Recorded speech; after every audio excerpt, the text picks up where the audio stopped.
ದೇವಸ್ಥಾನದ ಬಗ್ಗೆ ಮಾತಾಡಿದ ಸಮೀರ್ ಅಂತ ಹೇಳ್ತಾ ಇದ್ರಿ. ಏನ್ ಮಾತಾಡಿದ ಸಮೀರ್? ಹಿಂದೂ ದೇವಸ್ಥಾನ ಹಿಂದೂಗಳದ್ದೇ ಇರಬೇಕು ಅಂತ ಹೇಳಿದಾನ ಅವನು, ಹಿಂದೂಗಳದ್ದು ಅಲ್ಲ ಅಂತ ಹೇಳಿಲ್ಲ. ನಾಚಿಕೆ ಆಗ್ಬೇಕು ನಿಮಗೆ. ಒಂದು ಅತ್ಯಾಚಾರ ಪ್ರಕರಣದಲ್ಲಿ ಒಂದು ಹೆಣ್ಣು ಮಕ್ಕಳಿಗೆ ಧ್ವನಿ ಎತ್ತದ ಇದ್ದ ಸಮೀರನ ಬಗ್ಗೆ ಹಿಂದೂ ಮುಸ್ಲಿಂ ಮಾಡ್ತಾ ಇದ್ದೀರಿ ನೀವು. ಶ್ಯಾಮ ನೀವು. ನಿಮಗ್ ಒಂದು ಪ್ರಶ್ನೆ ಕೇಳ್ತೀನಿ, ಒಂದೇ ಒಂದು ಪ್ರಶ್ನೆ.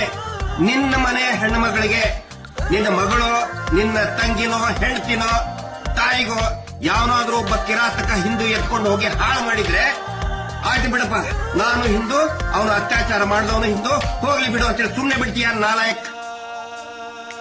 ಒಬ್ಬ ಮುಸಲ್ಮಾನ ಹೆಣ್ಣು ಮಗಳನ್ನ ಒಬ್ಬ ಮುಸಲ್ಮಾನ್ ಕಿರಾತಕ ಎತ್ಕೊಂಡು ಹೋಗಿ ಅತ್ಯಾಚಾರ ಮಾಡಿ ಹಾಳು ಮಾಡಿದ್ರೆ ಆಯ್ತು ಬಿಡಪ್ಪ, ಮುಸಲ್ಮಾನೇ ಮಾಡಿದ ಬಿಡು ಅಂತ ಯಾರಾದ್ರೂ ಸುಮ್ನೆ ಬಿಡ್ತಾರ?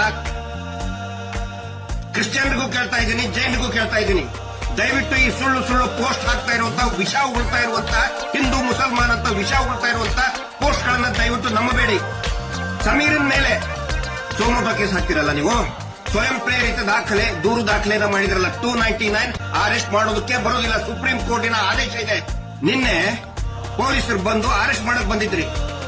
ಈ ಕೋಮು ಗಲಭೆ ಎಬ್ಬಿಸ್ತಾ ಇರುವಂತ ಫೇಕ್ ಅಕೌಂಟ್ ನಲ್ಲಿ ಹಿಂದೂ ಮುಸಲ್ಮಾನ್ ಮಾಡ್ತಾ ಇದಾರಲ್ಲ, ಅವ್ರ ಮೇಲೆ ಯಾಕೆ ಸೋಮೋಟೋ ಕೇಸ್ ಇವತ್ತಿನವರೆಗೂ ರಿಜಿಸ್ಟರ್ ಆಗಲಿಲ್ಲ ಅನ್ನೋ ಪ್ರಶ್ನೆಯನ್ನ ನಾನು ಕೇಳ್ತಾ ಇದ್ದೀನಿ.